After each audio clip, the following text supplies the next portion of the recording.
Hello everyone, welcome to Kanen Coffee in Berkeley. Today we have a nice DeLonghi Magnifica S.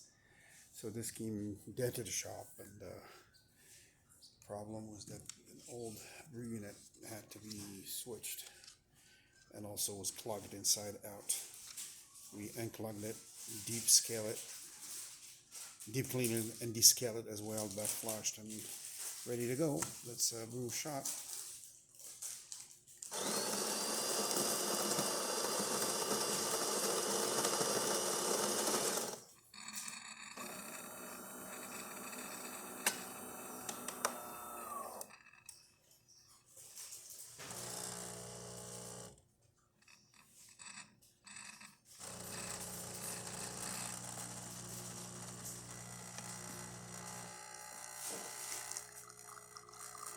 Coffee is dispensing, that's what we want, and worry about the intensity of coffee. It's always can be adjusted from the grinder if you want it too strong or too fine or coarse. Please don't forget to subscribe and have a great day.